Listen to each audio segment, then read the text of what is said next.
objective, no revision.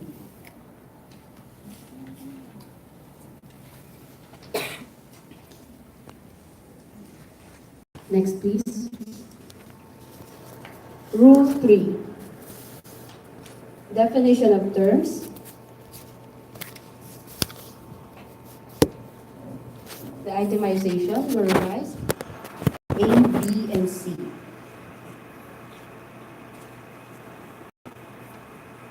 Next, please. Letter E. Fairness Opinion Board refers to an independent third-party body composed of experts from the public and private sector as may be determined by the DOST. Members of this body shall have no conflict of interest as to the transaction that it shall evaluate and shall be bound with the confidentiality of the documents in accordance with Rule 11. Any comments? Yes, sir. Please state your name and the office being represented.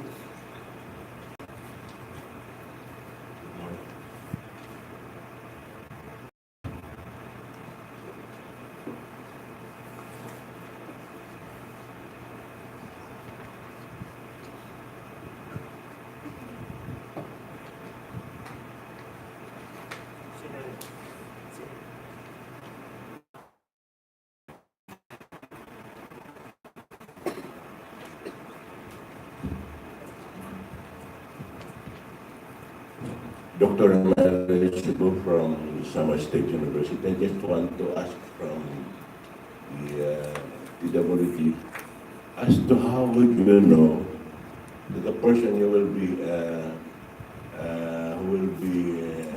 who will become a member of the board that he has no personal interest or conflict of interest on. So, ever since Happy was currently the secretary to the Fairness Opinion Board, when we select members to the FOB, what we usually do is we ask the requesting party, the one who wish to secure a Fairness Opinion report, for their recommendees. Definitely, you will know if you are the requesting party, you will know if the person you are recommending to us as member has no conflict of interest or does not have any bias on the proposed transaction. Now, on our part, the Secretary to the Fairness Opinion Board, we have a pool of experts in our database whom we can recommend to the Office of the Secretary as member of the Fairness Opinion Board.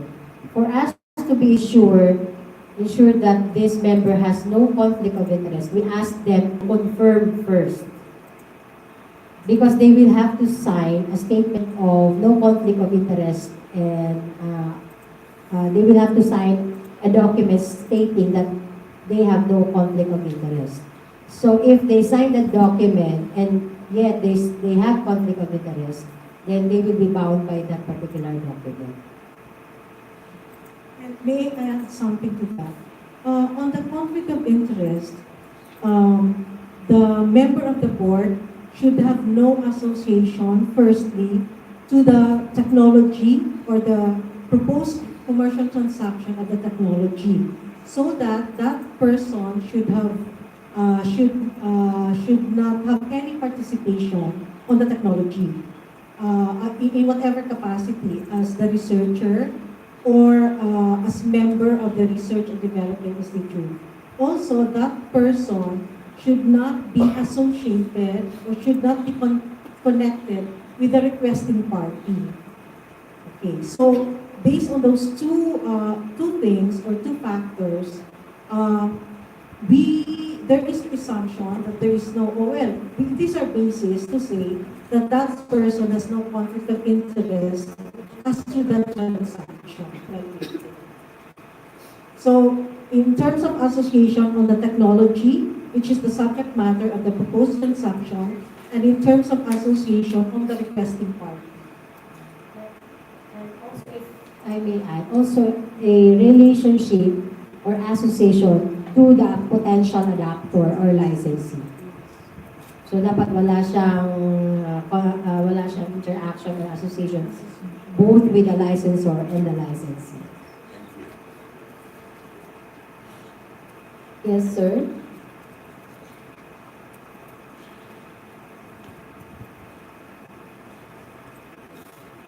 Morning po. My name is Danilo Largo. I'm with University of San Carlos, Cebu. I want to ask a question regarding or related to that earlier question with regards to the conflict of interest issue of the member of the Furnace Board.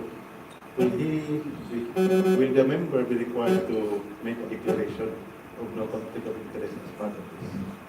Because otherwise, if he will not declare, how would we know that there is conflict of interest?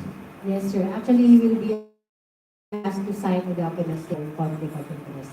So therefore, if he has, then he should not be signing that document. Okay. Some more questions?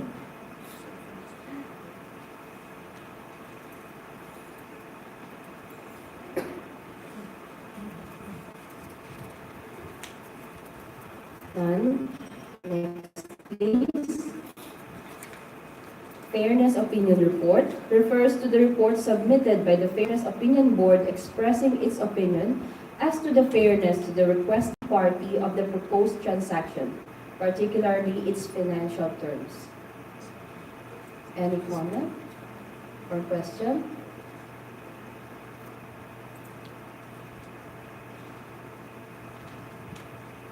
None. Next, please.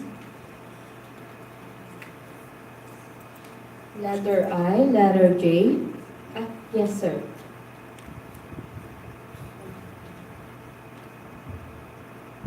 I just want to be clarified, if the performance of a certain technology shall not be included in the fairness report. Performance, the acceptability of the technology since it's already, when the technology is being commercialized, we have seen to it that it is well accepted by the society community. And of course, include the performance of the technology. It should be included in the fairness opinion report. That's only my opinion. Thank you.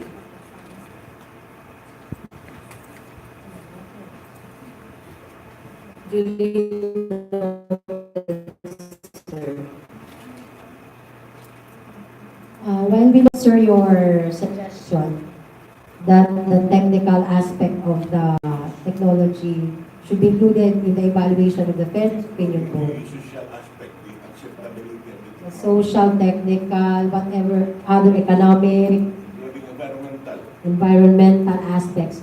Unfortunately, sir, as I mentioned a while ago during my welcome remarks, we will only be limited to the limits of the law itself.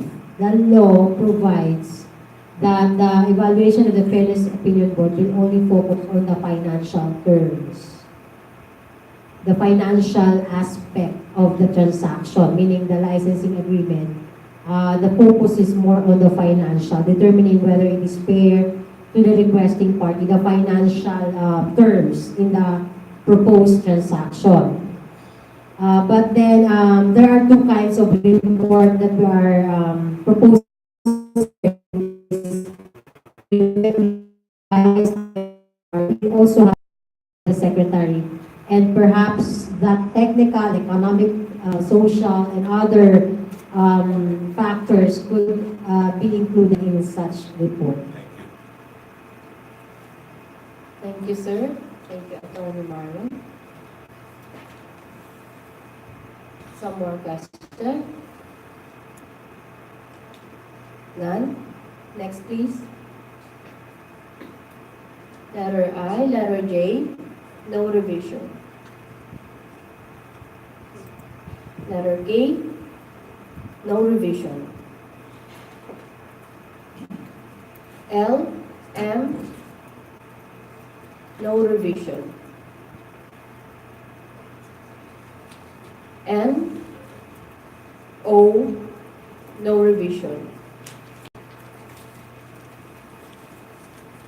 P, Q, no revision. Sir, you're raising your hand.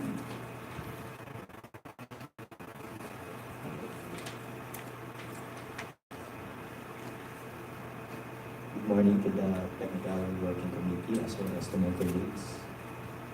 I just want to be clarified. Sorry. This is I am Nasichan Transep from Iloilo Science and Technology University.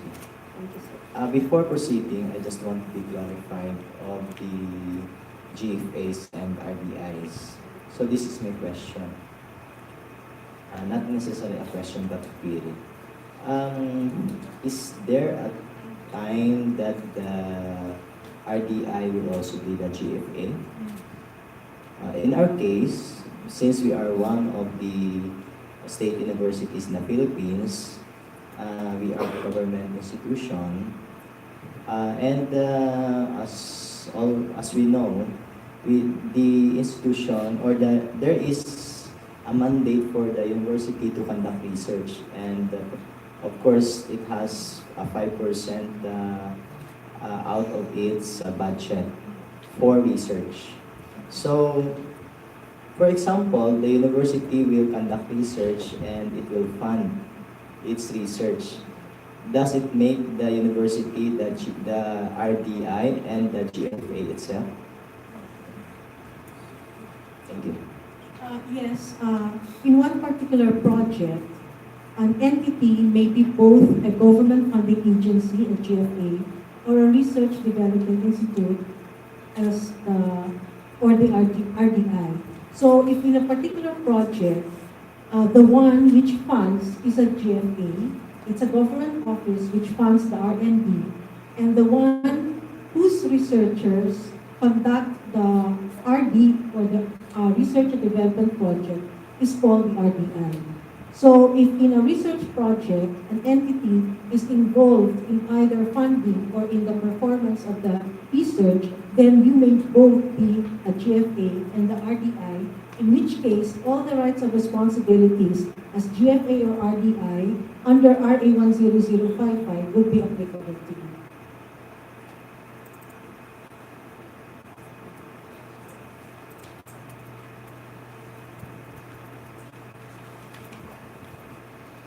Okay. Yes, sir.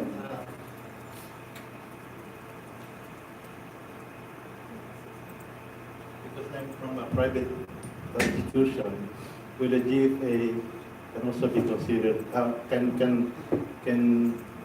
the private institution be considered also a GFA if it funds collaborating institution, like we receive funding from the government, but we have collaborators and we have internal agreement and we provide them the fund. Will it be considered as a GFA? Even if you're a private institution, but if in a particular R&D there is government fund involved, then that is RA10055 would still be applicable. So, for example, if you are a USC, a private institution, but you got funding from a government agency like DOST for a particular project, then for that particular project, your GFA would be government, would be GFA. Yes, the GFA there would still be your DOST through you. Okay. Yes. So indirectly, the collaborating institution will be answerable to the GFA, which is the Yes, government. you are the RDI because you were funded, you were given funds State by institution. DOST to do research. So your GFA would be DOST and you the RDI. Yeah, but we extend the funding to a collaborating institution and we have an internal agreement among us. Will we be considered also a GFA, an extension of the No, GFA? your source of funding is DOST. So DOST is the GFA there. You are just used as a conduit for Because in the case of SUC, they can be considered as a GFA. SUC because they have appropriations also as SUC. And that is what is being used in the R&D. Ah, okay. So that's it's a private government institution, we are funds. not. So that makes the SUC a GFA also. Ah, okay. But di ba under RA10055, a GFA is a government agency which funds, whereas an RDI may be public or private entity. Yes, sir.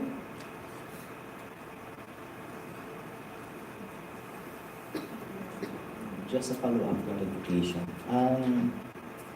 If, for example, or in most cases, the university receives funding from private institution or funding agency, is this R&D covered by the Tech Transfer Act?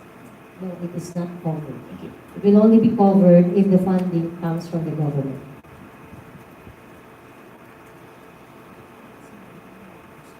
Any more questions? Queries? Comments? So, we are clarified. Next, please. R, no revision. S, no revision. T, receiving office shall refer to the regional office of the DOST which received the request for fairness opinion report. Any comment? Question? Yes, sir?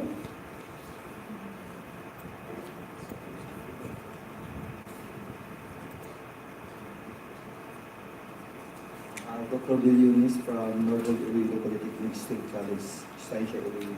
I would like to need to inquire this rule definition terms receiving office. For example, is it possible that to submit IPs from other region? Like for example, I'm region 6, I will submit this to region 7. What the receiving office will receive here They is will, a request for a fairness opinion report. yes, yes, Not an IP application, sir. yes. Not an IP application. Not an IP. It is also possible for IP application. No, sir. The one that we being mentioned here, the receiving shall refer to the regional office of the DOS which received the request for fairness opinion report only. Only. Yes, sir. So it is possible that I will submit or request the opinion report of other region aside from my region. Yes, sir. Depends on the transaction. Perhaps you submitted your request to Region 7, although you are in Region 6 because your license is in Region 7. So it depends upon the requesting party where he will submit the report for convenience purposes. The request rather. For his own convenience. Okay, thank you. Yes po. Kung saan siya malapit. Yes, sir? If the institution says that institution can only IP, why is it that the institution is required to have a fairness opinion report? So, Why the institution is asked to secure a fairness opinion report? There is already process of commercializing his technology when he has already a proposed transaction with a particular licensee, not during IP application, sir. but being the owner of the IP, is it not his discretion? You mean to say private institutions are not actually covered by the request? It's not covered by the Fairness Opinion Board rule in Rule 11, sir. But I Only only those government RDIs are subject to Fairness Opinion Board, except when the private entity will create a spin-off company. Then it will be required to secure a Fairness Opinion report. because in our experience, we have a spin-off company. So far, because the Technology Transfer Act is not saying about fairness opinion original version. But with this now, if we have a spin-off company, then we are required to submit a fairness opinion report. So it follows that every government-funded project that goes into commercialization and which have spin-off, we have to submit this opinion report. Why is that so? Because if we own the IP, then we can do whatever we want with the IP, being the owner of the IP. Sir, we may let us explain po. In the original or in the current implementing rules and regulations, there are instances when one should apply for FOR. When a public RDI directly negotiates for the commercialization, when the GFA directly negotiates for commercialization, and when a private RDI, but government has interest in the proposed commercial transaction, applies or directly negotiates for commercialization, and there is creation of spin-off firm. So in any of those four instances, the entity which has a proposed commercial transaction should apply for FOR. In this revised IRR, which we are proposing, we have deleted letter C, a private institution which is applying for a proposed commercial transaction, where the government has interest in. So if you are a private institution and you are applying, you don't need to apply for FOR. But if you are creating a spin-off firm, as what Attorney Vicena said, then you should apply for FOR. And if you are public RDI, or if you are GFA, which directly negotiates for commercialization, then you should apply for FOR. So yun na po yung, instead of 4 instances before, now we are proposing these 3 instances. So meaning the government will also get a share from the income of public. Oo. Kung it is the private institution is applying, but the government has a share in the royalties, for example, before you are required to apply. But now, in the proposed IRR, you're not required to apply. But in the case of SUC, what if the funding is not 100% coming from the government and there is a private player? Regardless, if it's So private. even if it's like 50%, right? Yes, Yes. But then we are a private institution, Yes. at least we are safe from that requirement. only for direct licensing, but not when you create a school out of a government funding R&D. Funded R&D. Thank you, sir.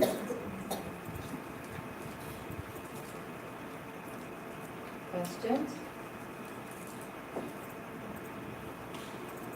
None? Letter U, no revision. V, no revision.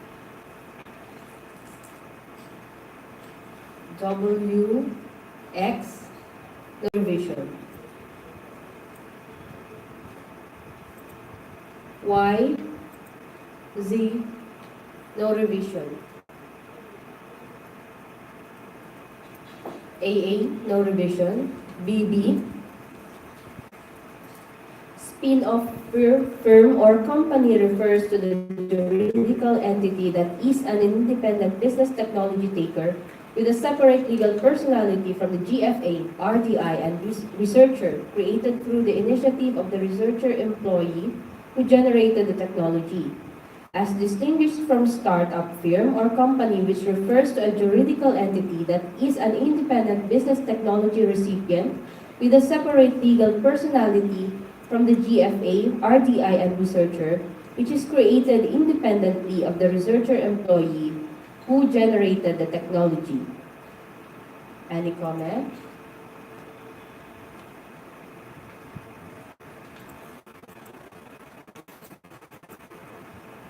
Okay. This is just a clarification. When you speak of independent, would it mean that financially, including knowledge, the university was not involved in the development of technology? Or no involvement of the university as far as the development of the technologies concerned? Is that you mean by independently? The spin-off firm here, sir, is the firm, is the corporation. Is the corporation which will be created as a spin-off firm. So ito po yun, yung juridical entity, it is an independent business technology taker. So it is a separate and distinct entity from the GFA, from the RDI, or the researcher. So, it's a separate company or it's a separate firm. It is the spin-off firm or company. So that's a separate entity, or it has a separate legal personality from the GFA, from the RDI, or the researcher. But the researcher there may be in the spin-off firm, may be a consultant, an employee, an officer, a manager, a director, a stockholder, an incorporator of that spin-off firm. So yun po that's how a spin-off firm is described or defined under RA10055. Let me cite an example. I have one, may kasama ko doon dahil he has an innovation now, but the university has not yet been involved in the development of the technology. It's about wine from a certain fishery product.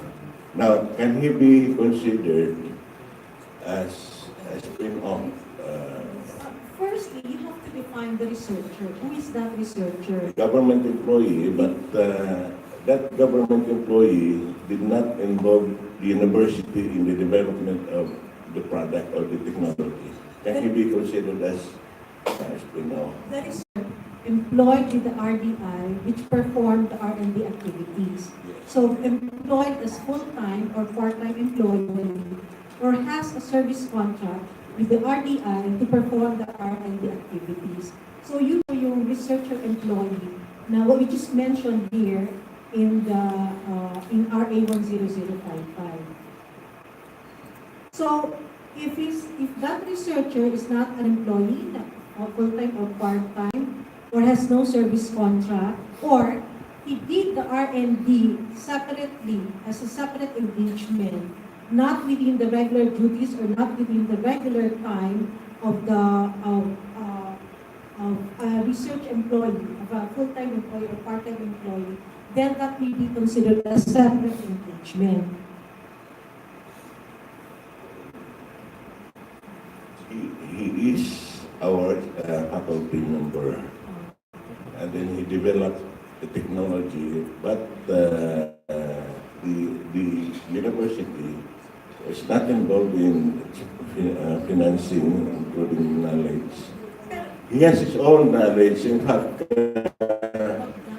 he's planning to apply for an IP. I be clarified is, kailan mo ginawa yung development of the technology? During regular hours of the faculty or after office hours? Yan. Doon na ka Tapos, whether or not he's using the facilities of the universities? No, he has his own facility. If that is the case, so let's just presume based dun sa facts po na sinabi nyo, then he owns the technology. The university does not own it. Yeah, thank you. It's not covered by RA10055. Okay, thank you. So that is the case. He owns solely the IP. Ginawa niya yung facilities of the university. It's really contentious because the faculty usually, he will not say that he's not in university's resources when he did this research. Actually, he uses the library, he uses the computer, but sometimes he does it at home. But if it's part of his duty as a faculty member doing research, it should be owned by the university. It's a matter of So, trial. It's a matter of evidence. If you want to prove that the university does not own it, then you have to prove that the technology or the research was done not within your regular duties and not within the regular hours. Yung matter of using pero mahirap sa amin i-gawin. So nasa So, policy yung can it be incorporated in the... No. Kasi, case-to-case basis yun eh. On how the facts evidence will be presented, on how evidence will be submitted to you to say that this is not part of the university duties or it's a matter of maging case-to-case basis to if it will be contended. Maraming ano dyan eh, mga away, dyan eh. Mga faculty na who are not really well aware about IP. And then, Kasi yung extreme dyan, if the employee talaga is on leave of absence, may separate engagement yun klarado yun, na kanya yun. Pero lalo na kung hindi siya nag-leave of absence, so the employee performed an R&D. So you will have to monitor that it's not being done. Una, it's not within his regular duties, and it's not being done during the regular hours. mahirap kasi dyan, he doesn't inform us, inform the office that they are doing this. Only when he files for a patent that we know that he's also So doing this. that's why, as part of monitoring, you have to do documentation. Due diligence. You have to do certain rules for you to be able to determine that. Kasi it is, it may be a simple requirement, but it really can be contentious or a serious discussion. And going back to that spin-off company, if the researcher does not take a leave of absence from the institution and he becomes part of that company, well, Actually, based on the law, if the researcher is an employee and he wants to become an employee of the spin-off firm in that capacity, an employee, then he should take a leave of absence is it from the certain period, university, 1 or 2 years maximum. But if in his association or connection with the spin-off firm is in the capacity of being a consultant, for example, so he does not work full-time in the spin-off firm, he does not have to take a leave of absence. Only when that researcher becomes an employee of the spin-off firm should that researcher is required to take a leave of like he or CFO, CFO, it's an officer at the same time an employee and full-time in the spin-off firm, then he should take a leave of absence from the that it should be incorporated. that is actually in the law. It's in the law. It's a clarification. I think this serves as a clarification on what the law says because it's already there in the law. Even for a private institution. As to R&D funded by government, yes.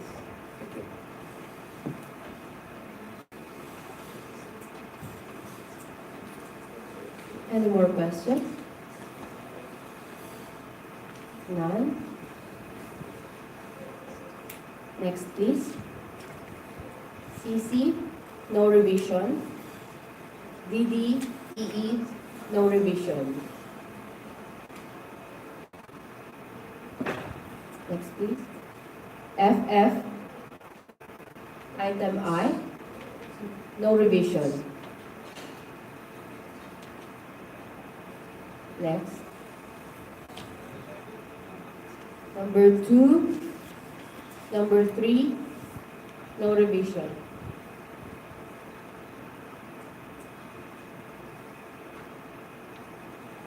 Four, 5, 6, no revision.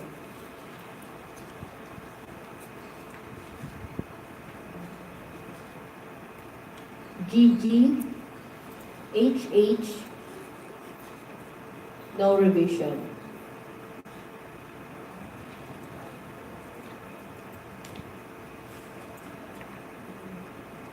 Continuation of HH, no revision.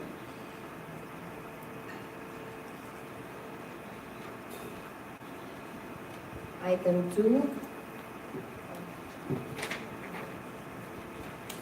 II, rather. II, written recommendation, refers to the written recommendation by the DOST Secretary pertaining to the proposed transaction. It may include technical, legal, social, economic, administrative, and other matters depending on his or her appreciation. Any comment?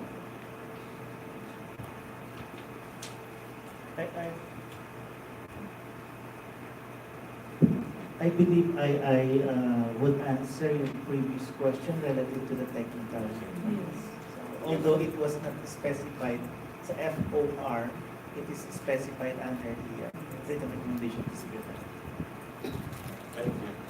Thank you, Director Sita. Any question? None? Yes, sir?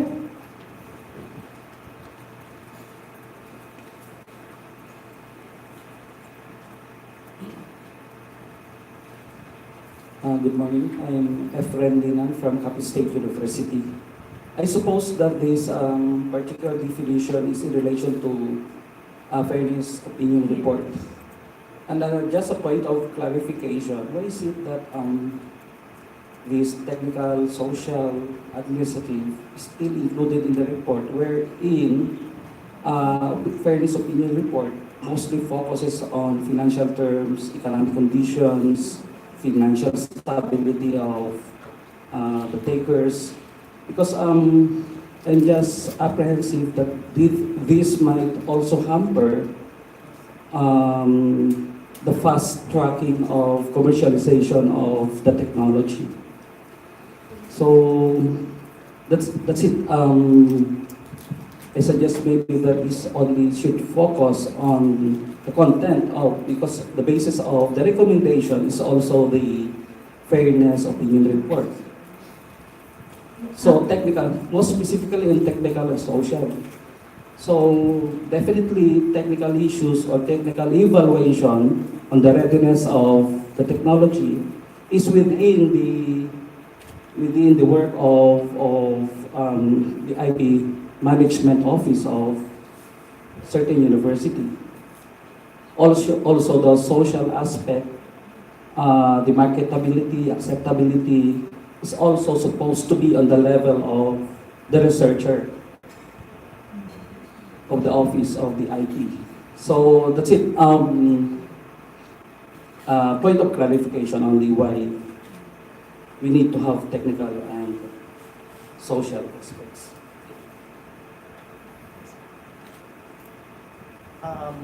It may be quite premature, but under Rule 11, which specifies the fairness opinion report details, there are some items here which could be considered as part of the written recommendation of the Secretary.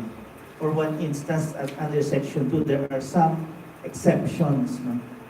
Dun sa mga rules na yan, which may be mentioned siguro under the written recommendation of the Secretary. Probably there would be better appreciation of this when we come to this portion, sir.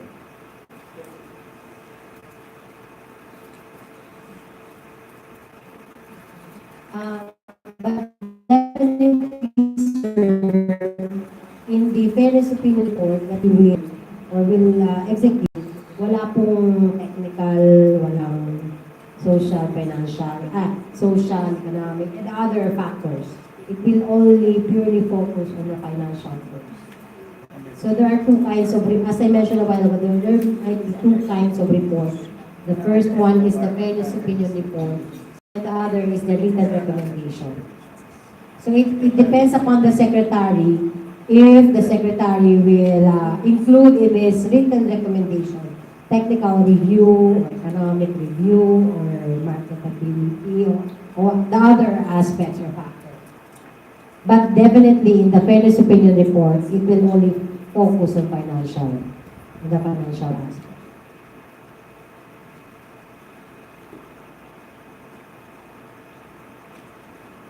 Some more questions? None? Next, please. Rule 4, items A, B, C, D. No revision.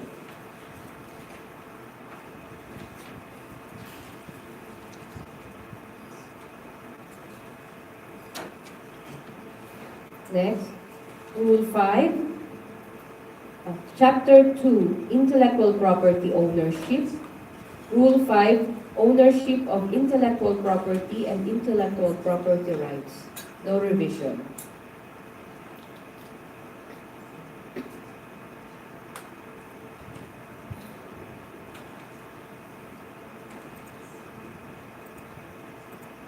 Next, please.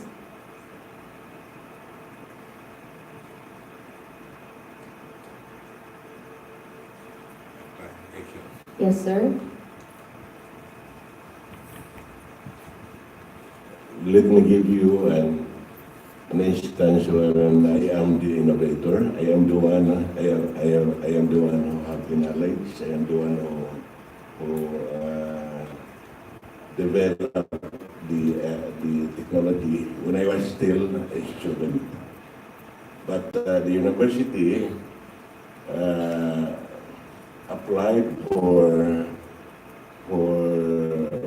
an IP. I was still connected with the university during that time, and likewise asked for support for the improvement, enhancement of the technology. Who will be the supposedly the author of that technology?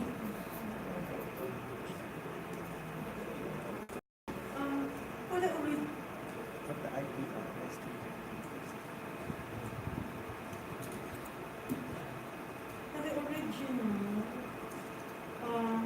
for the original, for the original, for the original knowledge, then whoever developed it, actually, even for improvements or modifications, whoever created or developed the modification for the improvement owns it. So, during the time that the researcher or the one who developed was still a student, then you will have your own, di ba, ASUCs actually, you have your own IP policy. So it will depend on your IP policy. Now, years after, not being a student anymore, then the same researcher develops an innovation, develops a modification or improvement. Whoever created that, if he is the one who created or developed it, then he owns it. Yun po. So the improvement or modification is separate from the original technology. Kung wala pa yung IP policy, hindi pa existing IP policy, the student Then, Existing but the technology will be applied with IP. My name was included in the IP application. kasi then, kung wala pang na-develop na IP, kung ito naman ay hindi government funded special, then you discuss that you and the university, the student and the university. So meaning, whoever the authors who apply the IP are the authors considered in the application. Disregarding the original. Yes. Okay. Basta separate yun na, and regarding, pero ito hindi ko government funded na. Kasi pag government Actually, funded yan, it's always the RDI which owns it. The technology was funded from our own pocket. Ano?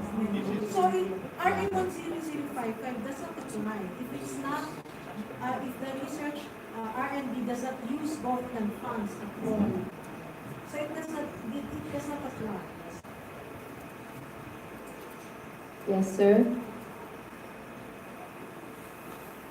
I think the question is the ownership, so it's not on the scope of the 10055. Yes. So Yes. Not apply. So the research in the RDI is not deemed the owner, and RA10055 does not apply.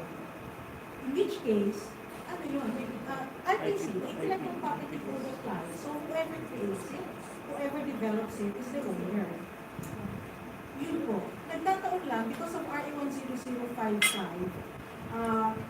whoever, it's the RDI which owns it. This is the RDI, which is the agency whose researchers performed the R&D, which generated the IP. So based on RA10055, it's government funded, whether wholly or partially, it's the RDI which owns it. This is different from the common mindset that's supposed to be the researchers who own it. So under RA10055, the ownership has been defined. It's owned by the RDI. Basta may component ng government funds. Kung walang government funds, RA10055 does not apply. This IRR does not apply.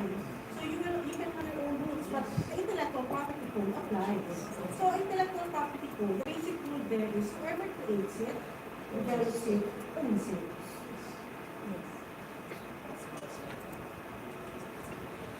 Thank you, Attorney Raz. More questions? None? Next, please. 3, no revision.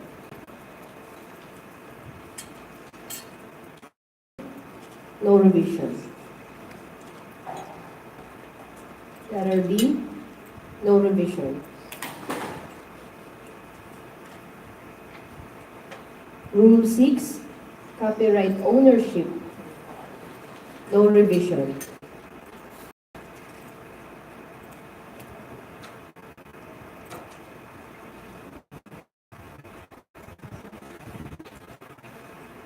Next.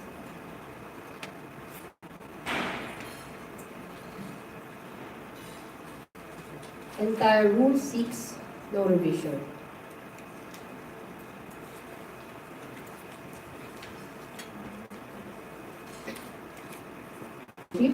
No revision.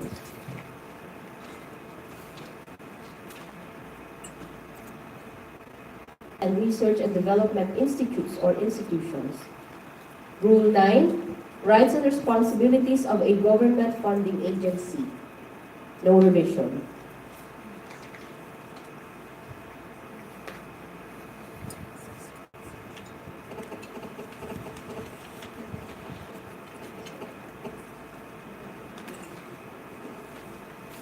Rule 10, rights and responsibilities of the RDIs.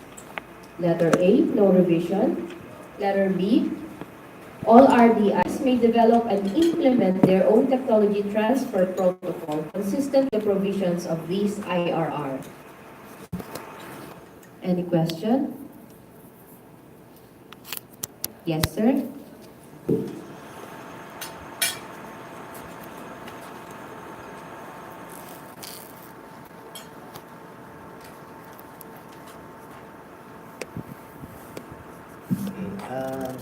To be, this is just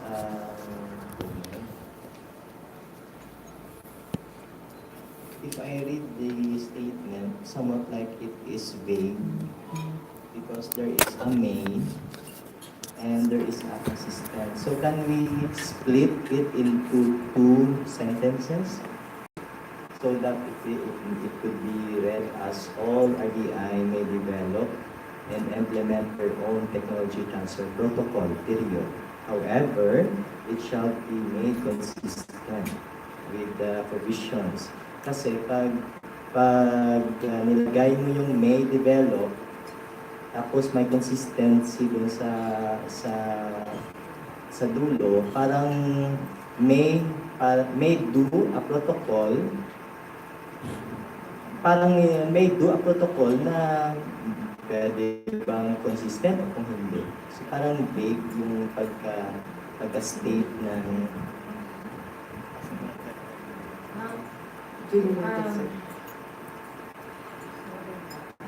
But just to explain, the may here is a freedom on the part of the RDI to develop. Yung may. Pwedeng hindi kayo mag-develop, pwede kayong mag-develop.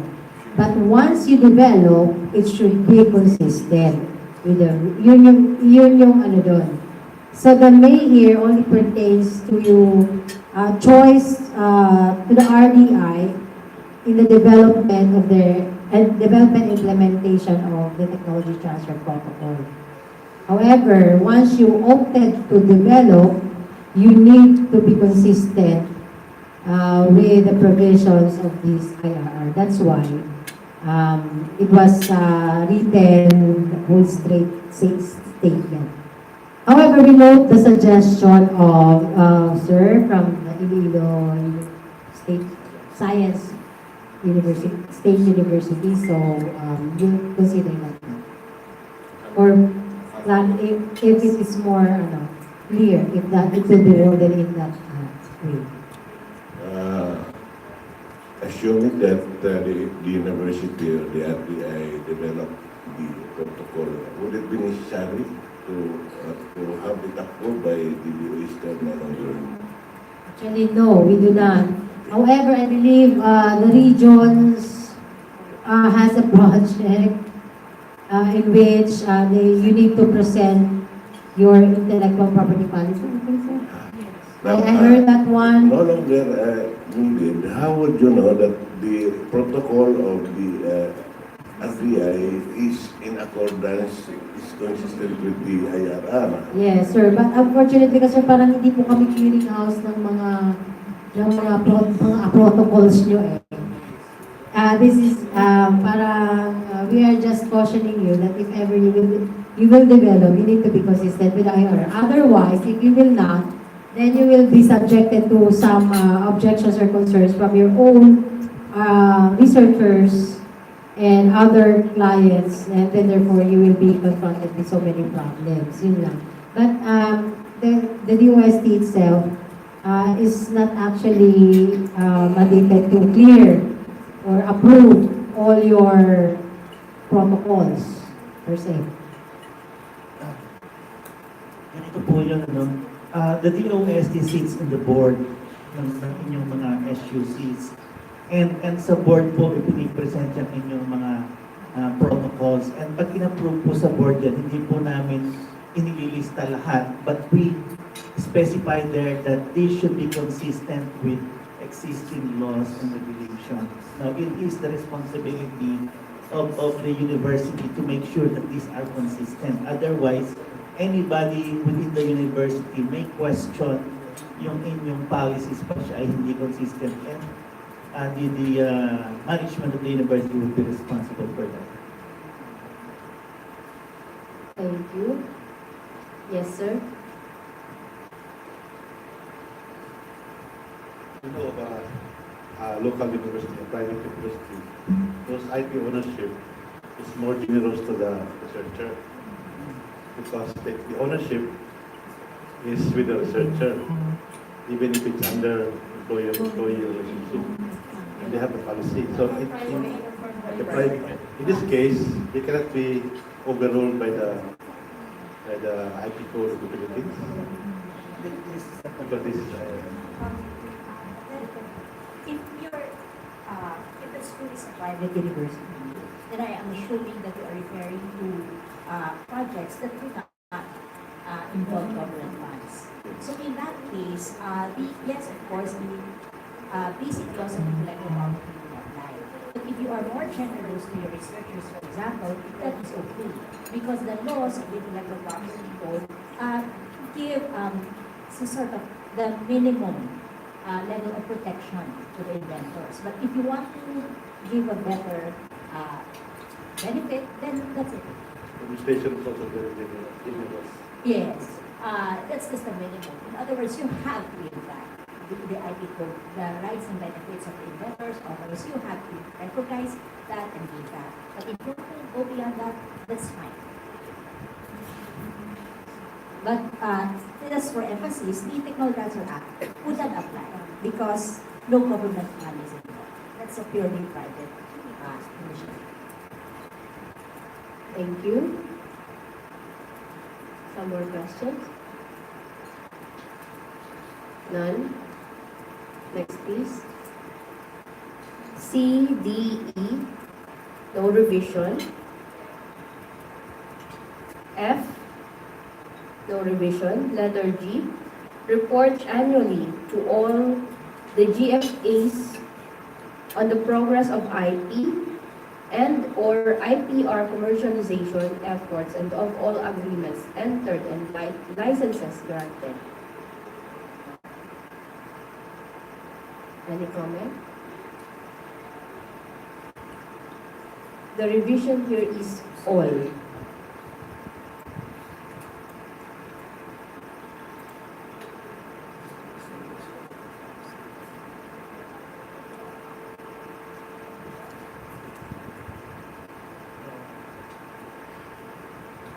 Yes, sir.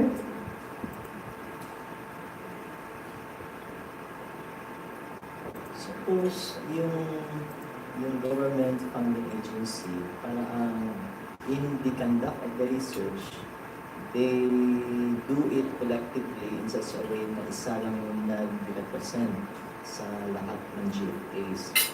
So therefore, even if isa lang yung nag-represent sa lahat ng GFA, kailangan bang mag-furnish ng copy sa lahat? When you say isa lang nag-represent, dun sa memorandum of agreement, isa lang ang nasasabing GFA doon. O lahat sila nasasabi na funding agency. Kasi kung nasasabi sa agreement na lahat sila ay funding agency, lahat sila bibigyan ng report. Ano po ito? Comment po ito or in proposed revision po ito ng aming GFAs. Gusto nila, meron din, lahat sila merong report.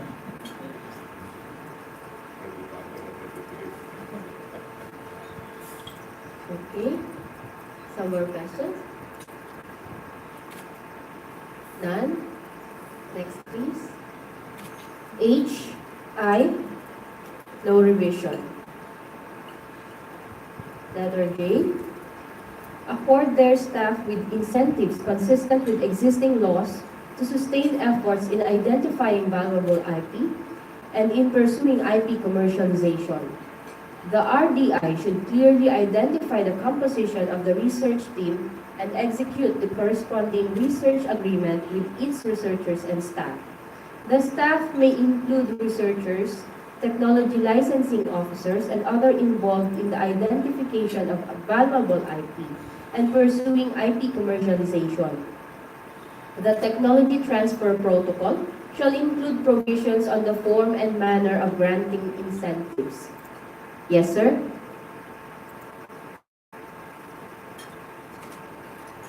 This is not a comment, but a commendation for the technical working group because this is actually great for us, the management office of the IP, because in developing our own IP policy and tech transfer manual, it's difficult for us to pursue or to put some provisions there without this. So I commend the technical working group for inserting this. Thank you, sir.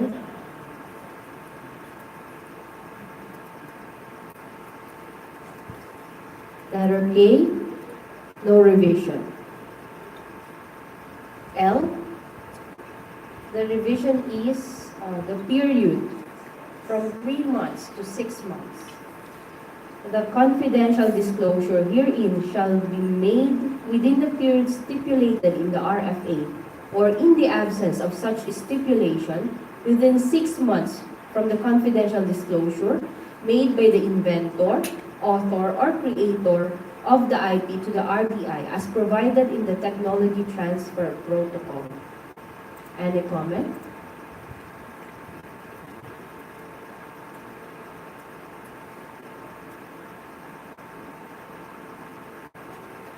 None? Next, please. M? Yes, sir. Yes, sir. Letter J.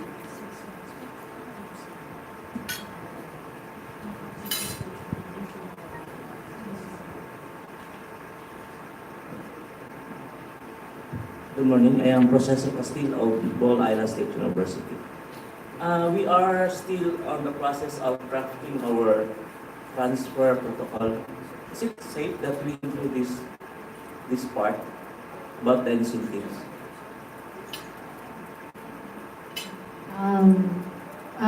Technically, the timeline for the approval of this revised implementing rules is before the end of this year. So we are really, we need to make sure that we will just finish the public hearing sa Davao, Mindanao. Then after that, this will be forwarded to the management of DOST for approval. or kung wala na po silang any other revision, then this will be signed by the Secretary and I fulfill by the end of this year. So if you're crafting your technology transfer protocol, perhaps pinaka-safe po kung gusto nyo isama lahat ng revisions dito next year, January. January. Another one is, yung others involved, does it include the designated patent agent of the university? I believe so, they are part ng patent management office. Yan, ay yung ano yung staff, yung ITSO staff pa yan. Opo. Thank you. Thank you, sir.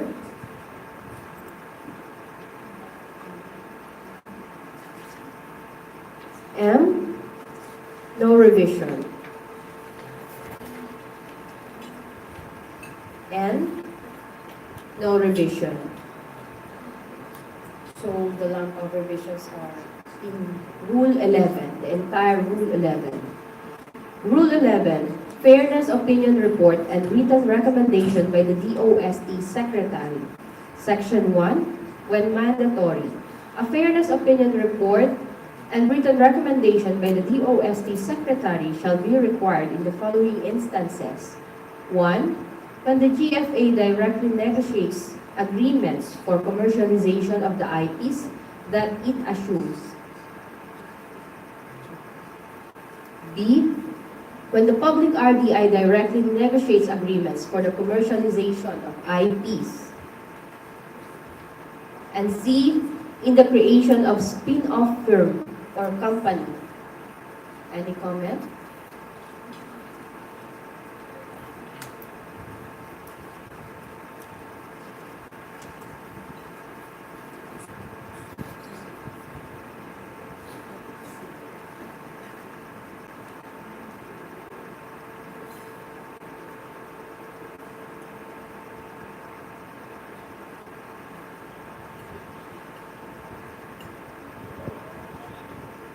Sir?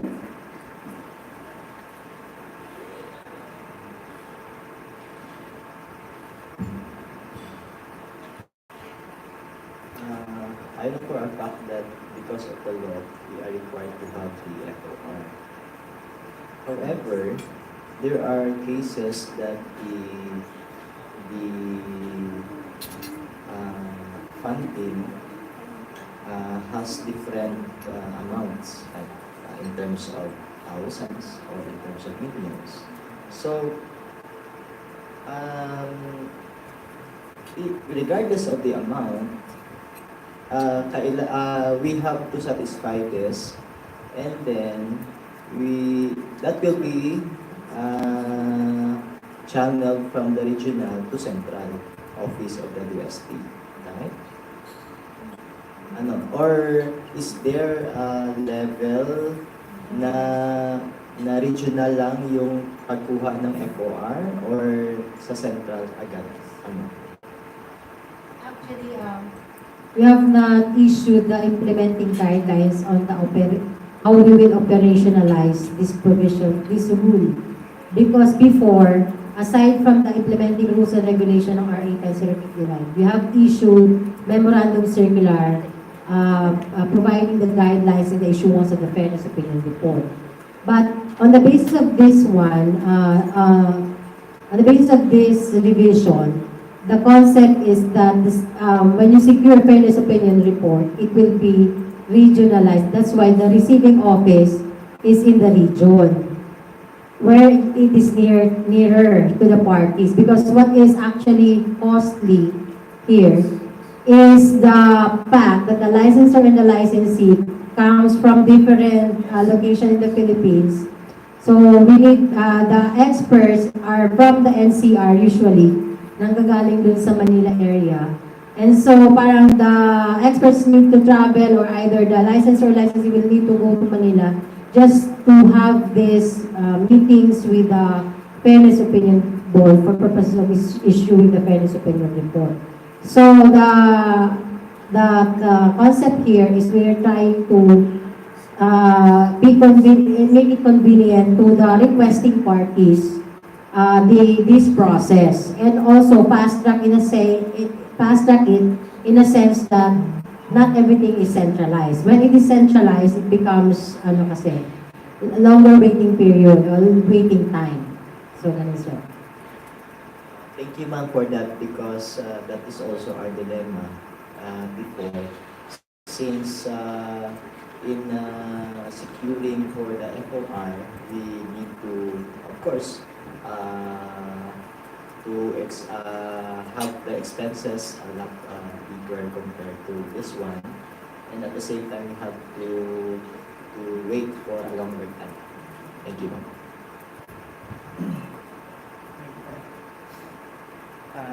Thank you dun sa minention mo.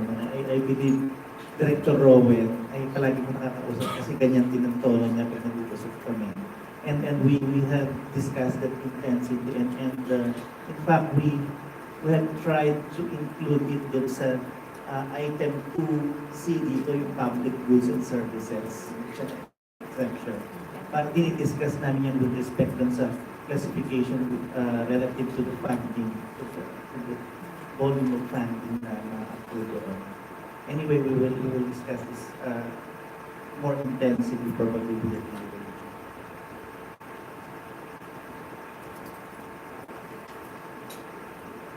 Also, one of the comment of Sir Vilonga that if is it possible, for example, if the GFA is also the RDI, can the FOR be on the level of the president, wherein there is also a board, something like that? That is also formed from the independent bodies, so that it can also fast track the FOR. Would that be possible? The thing here is the review kasi, the review is on the proposed transaction, meaning the transaction between the licensor and the licensee. So in your case, you're saying if the university is both the GFA and RDI, then you are considered one party only. You are the licensee. Licensor. How about the licensee, sir? Where will the licensee come? Diba? So yung sinasabi niyo pong internal within, since you are both GFA and RDI, you are only considered one party. You are for the licensor. How about the one for the licensee? So hindi po pwede na lahat tagaloob sa inyo kasi unfair po yun dun sa kabila. I just want to raise this issue kasi although I cannot articulate more, it's maybe, sir, you can ask Sir Hilonga on that matter. So with that, I raise my case. Actually, I appreciate your idea. All of us would want to facilitate things naman. And although I came here na medyo apprehensive ako dun sa role na naka-stipulate dito relative to the role of the regional office that we will be the receiving entity, and item 6E of this page also stipulates that the receiving official acts as the secretariat of the board. I came here with the intention of trying to correct this, but given the situation and the comments that you are saying now, I believe that the role of the regional office of the DOS would be very critical in trying to address your concerns, sir. So I think that would be addressed pagka ito ay localized natin. Although I would be strongly requesting copy for assistance kasi we don't have enough warm body in the region to do this. Thank you.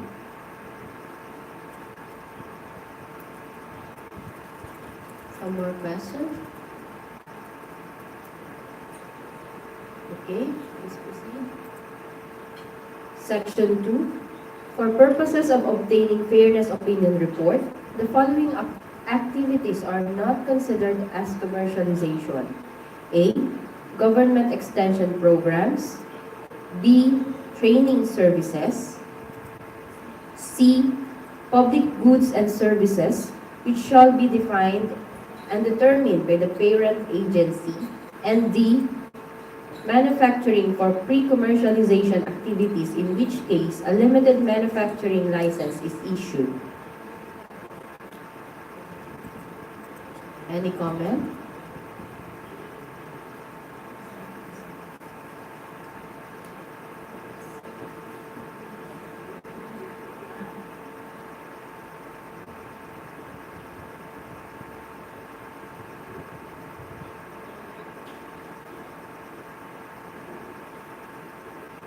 None? Next, please. Section 3. All requests for fairness opinion report and written recommendation by the DOST Secretary, including the documents received and proceedings to evaluate such requests, shall be held confidential by all concerned parties to the said requests, subject to applicable laws on data privacy and confidentiality. Any comments?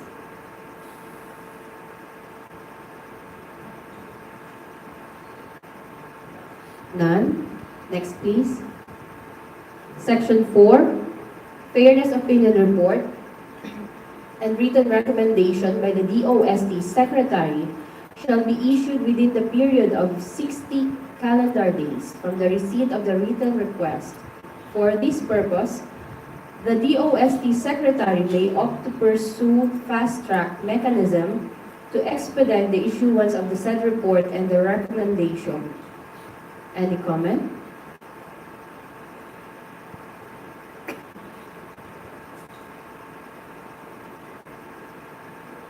None? Next, please. Section 5. Required documents. All requests for fairness opinion report and written recommendation by the DOST Secretary shall include written requests addressed to the DOST Secretary supported by the following documents at the minimum. A. Proposed transaction. B. Financial documents. C. Documents relating to IP protection, if any. And D. Background documents of the parties to the proposed transactions. Any comment?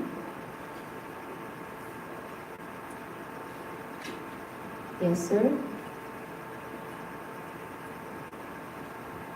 I just want to clarify what financial document specific, because we are here looking at the capability of the applicant.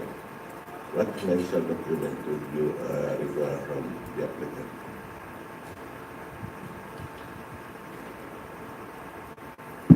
Usually, sir, we require the financial statements. If not, yung bank certification or credit line.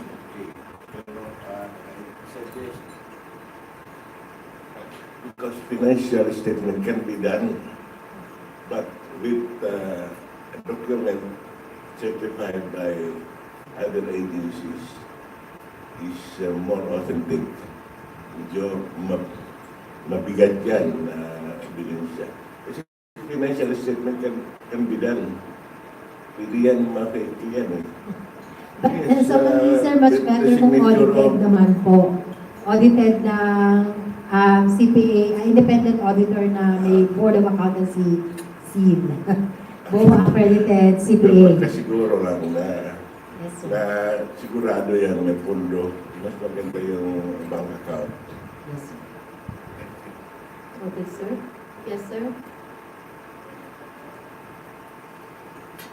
Inquiry lang po.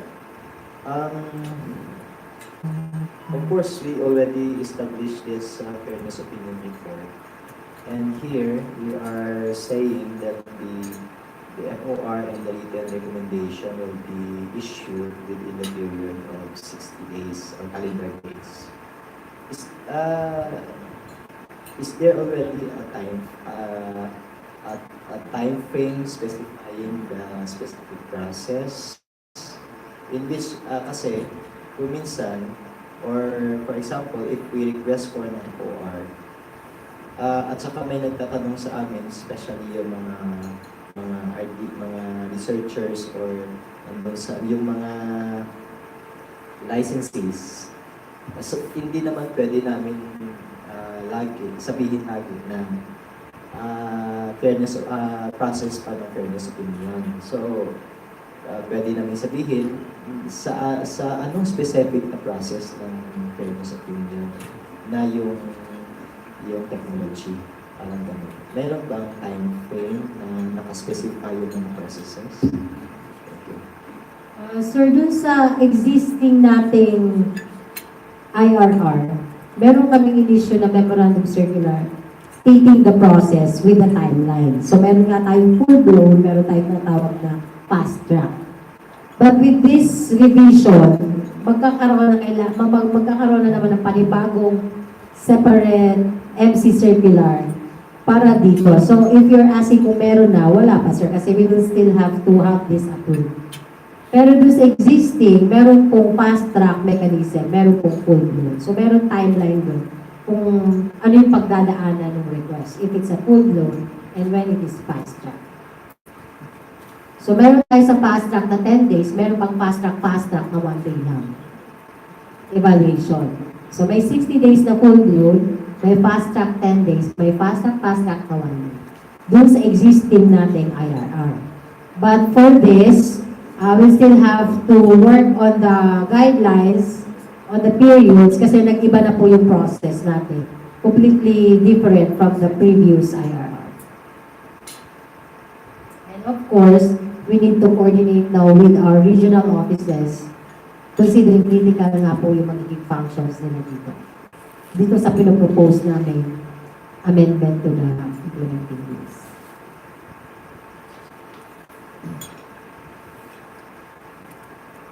Pwede ba ako naman magtanong sa kanila? Pwede po. Relative dun sa financial kasi, no? May mga contention kasi ako sa Region 3. Meron kaming mga enterprises, business enterprises who are willing to buy the right to manufacture yung technologies that we generate. Now, meron silang negative sa kanila, nahihingan mo sila ng financial statement. Sabi nila, babayaran nga kita ng 1 milyon para sa right na i-manufacture ko yung product mo. Palagay mo ba, uupuan ko lang yan at papabayaan ko hindi magamit yung 1 million na yun? Gusto ko lang i-pick yung mind din ninyo as the technology generator. Anong opinion ninyo? Dapat ba natin sila? Kasi kami naman, on the part of the government, we would want to get that, to be assured that those who would buy the right to manufacture these technologies have the capacity to really commercialize it. Pero from the point of view naman nga ng mga business people, sabi nila, ano ako stupid? Babayaran kita pa, tapos hindi ko i-manufacture lang. Ano po opinion mo? Pwede bang malaman mo?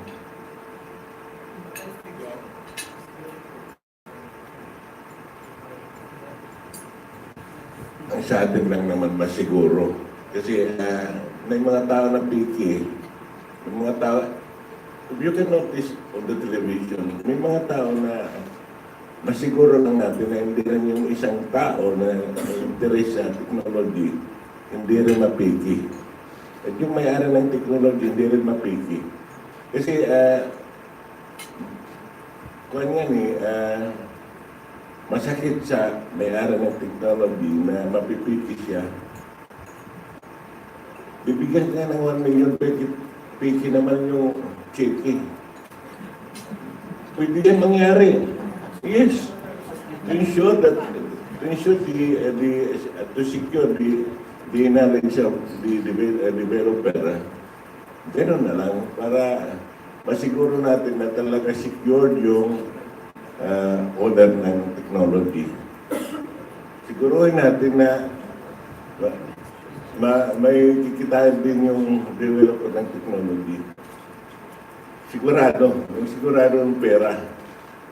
Kasi kawawa yung developer, sigurado may mangyayari nito.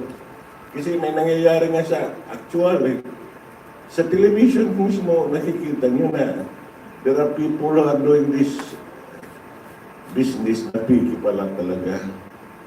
Kailangan to secure the owner of the intellectual property, siguro natin na may pondo siya sa bangko. At saka if possible, the DST should be the witness in the transfer of pagbili ng technology. Kasi kayo naman ang may authority doon, dapat talagang kayo maging witness sa marketing na yan eh. So dapat talaga, government tayo ang magpuprotekta sa may-ari ng technology. Thank you. Thank you, sir. Thank you, sir. Any other idea? Lahat po ba kayo yung opinion? Yes, sir. Siguro sa opinion ko, sir, let's put this on this way.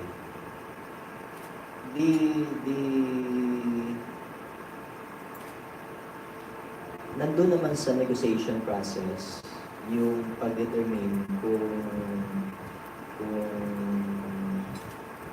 valid or legit yung bumibili ng or buyer ng technology. So, except for the licensing na kailangan talaga i-make sure na of course ma-distribute yung product and not to impede ng distribution or sales ng product. Iba naman kasi yung buying. Binabay mo yung rights. Might be the buying itself, depende kung sino na yung bumili, baka kakompetensya. So, that's why that is also part ng FOR, kung kompetensya sa part ba yun ng FOR kung yung magla-licensing or magkukuha ng technology is also of your technology, is that part of the FOR or not? That's something we should consider.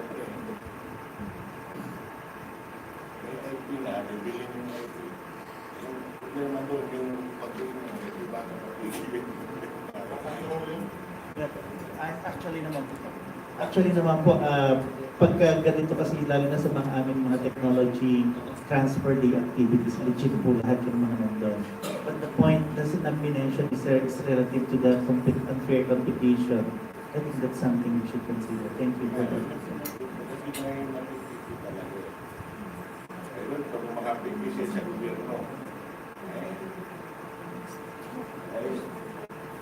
Siguro naman dahil ang DST kasama doon sa di ba may sharing doon sa siguro kayo naman ay nandyan, pwede ma-investigate yan. Pero masiguro lang na ang IP owner ay hindi rin ma-discuss yan kasi kawawa naman. We are there to protect them. Thank you. Okay. Thank you. We now proceed to section 6. Section 6, fairness of opinions. Yes. Can I say something? I cannot just let go of this. Kasi if a licensee is really serious into buying the license and then producing and then bringing it to the market, why would it be difficult to the company to submit an audited financial statement? You submit it every to the IRR, you submit it to SEC. And that's a very basic document for us, or for the Fairness Opinion Board, to at least look at the capability, and not only to buy the license, but to sustain, and sabi nga, hindi lang to buy and then stagnate, and for the capability of the licensing to really bring it to the market. Yun po yun. Diba? Napakasimple lang po yun. So bakit may questions like that? Or bakit kailangan bigay? Nagsasimple nga na gano'n. So how can you later on monitor and then appraise the performance? Kasi long-term din ang relationship na yan eh. Hindi lang yung pag bumili sila ng lisensya, we let go. Because we are not selling the technology. We are just permitting that licensee to use for a certain period of time. So kung dyan pa lang sa umpisa, medyo mahirap. Mahirap, bakit hindi sila meron kasabi? It's so basic. Hindi kasi ganito, ma'am. Kung bibilin sa iyo yung right, yung technology owner, wala nang pakialam. Eh, hindi po. License lang po yun. Hindi yung binibenta. Hindi yung right. Yung right, Just the right to intellectual. use, just the right to manufacture. Pero nasa technology owner pa rin yun. Yung technology, ownership ng technology itself. Nagli-lisensya lang siya. Sabi niya, o ikaw, company, gusto mo ba i-produce ito dyan sa Visayas? Sige, ikaw dyan. O sige, may right ka, bibigyan kita ng TLA license. Pero Pagkakalam ko, pag binili na sa iyo, wala ka nang pakialam. Hindi po.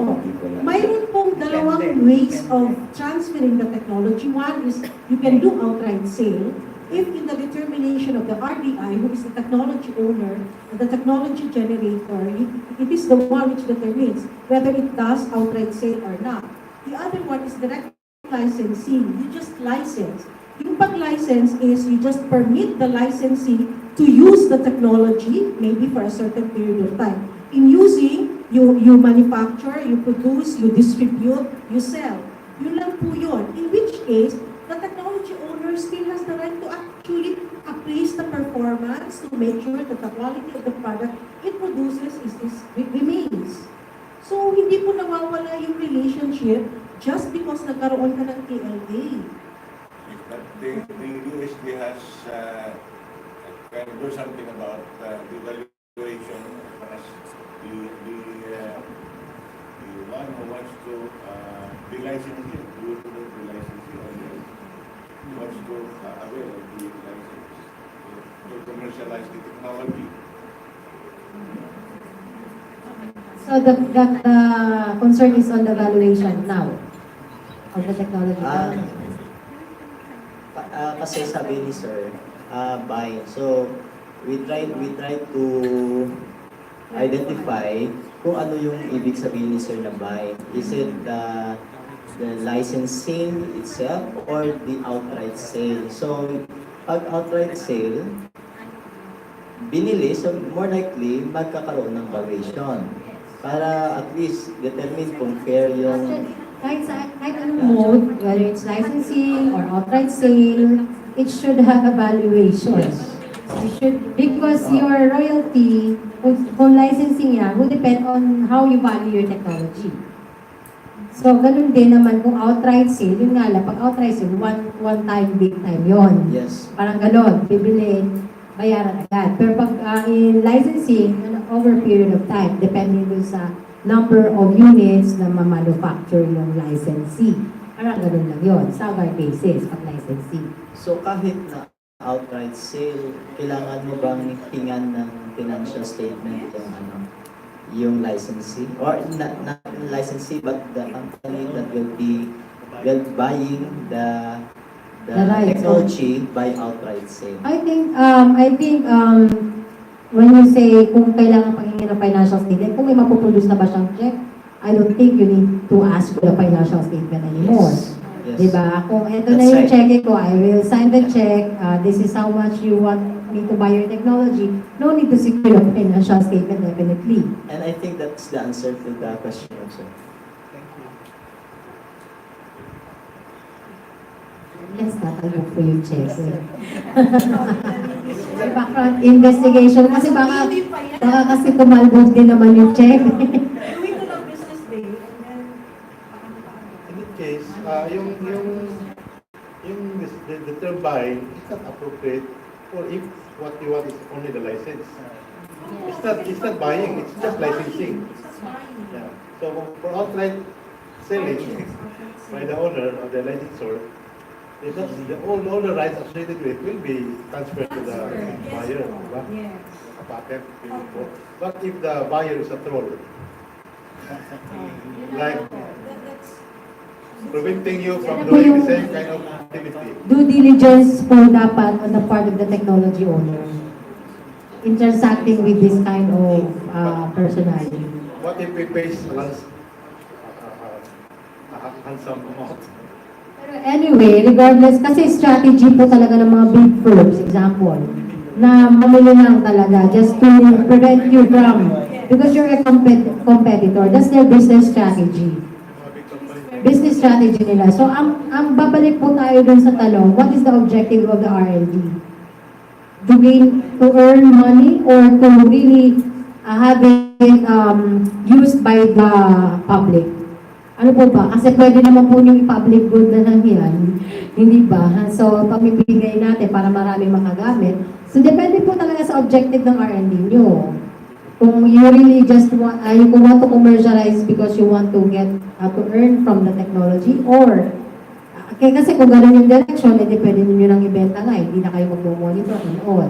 Pera na po yun agad for another bout of R&D. Pero kung ang purpose talaga is to help improve the lives of the Filipino utilization, so iba pong ano yun, aspect po yun.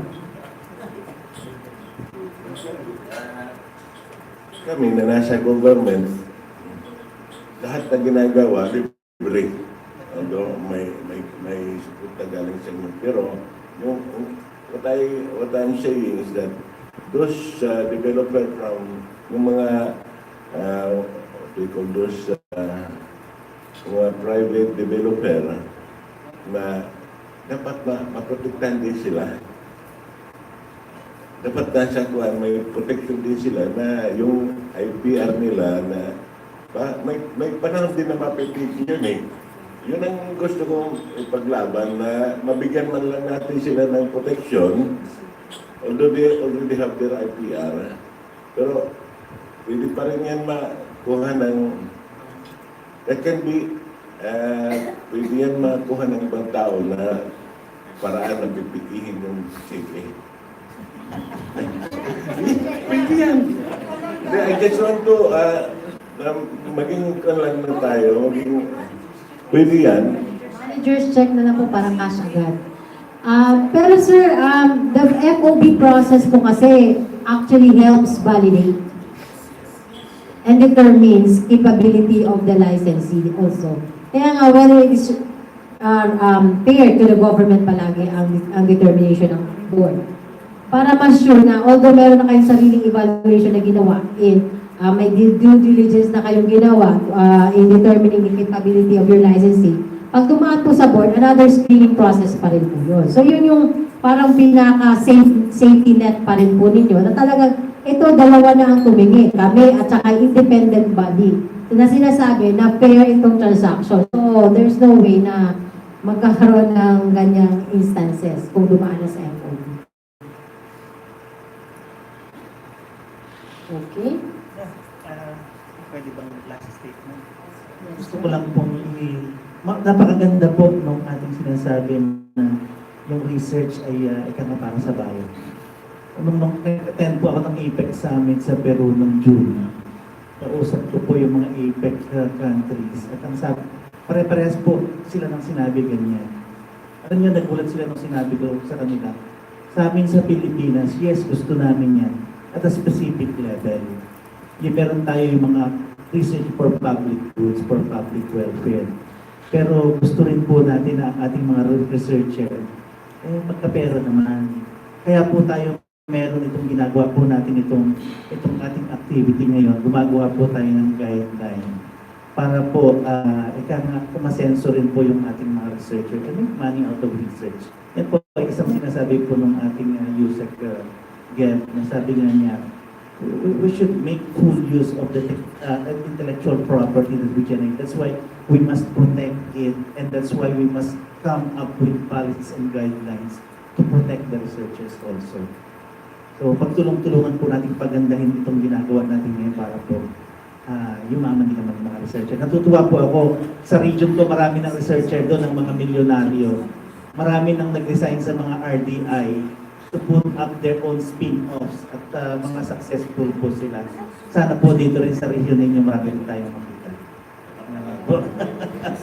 Meron na po, lumipat na po sa Nueva Ecija yung isa.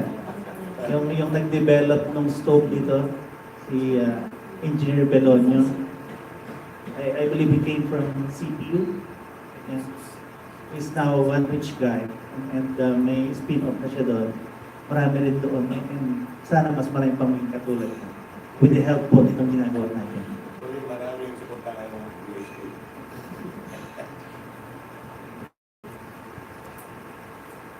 Okay. We now proceed to Section 6, the Fairness Opinion Board. The Fairness Opinion Report shall be issued by the Fairness Opinion Board, which shall be convened in the following manner. A. Within 30 calendar days upon receipt of the written request from the receiving office, the DOST shall constitute the board from the list of recommendees submitted by the requesting parties, provided, however, that other experts outside of the list may be appointed. Any comment?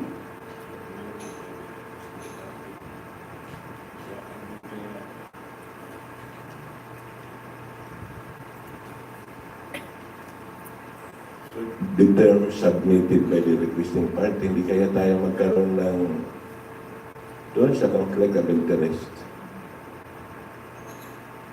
We should have to, we must think twice about this statement. Kasi when it would be the requesting party will submit the evaluators. Hindi natin alam na katulad pala niya.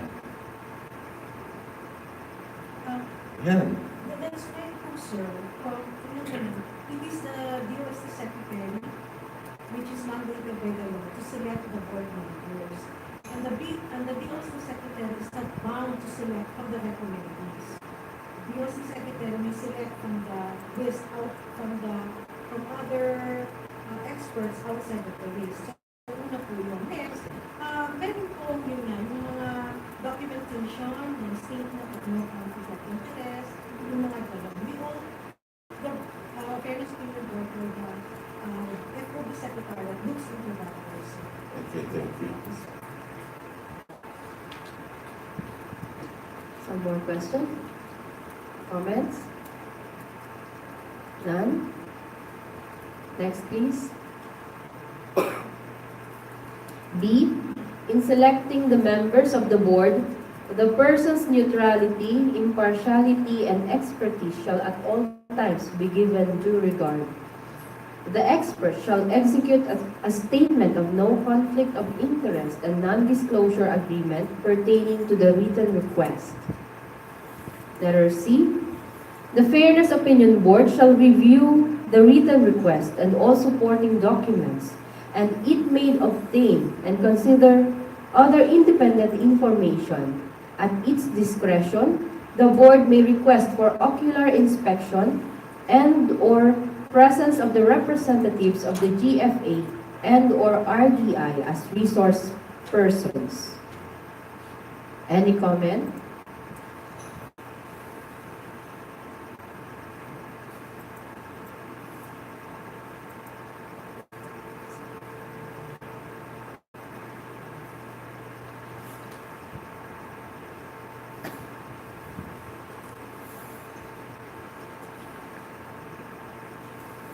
None?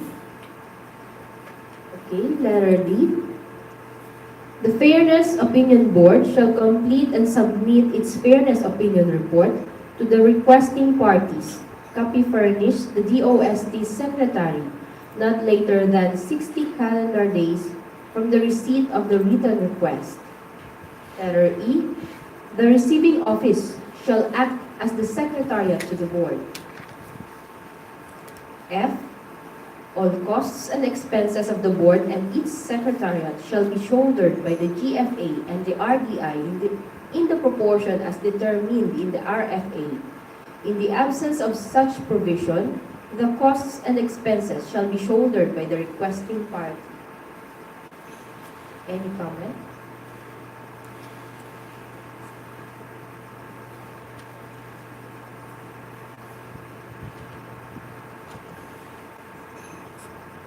Yes, sir.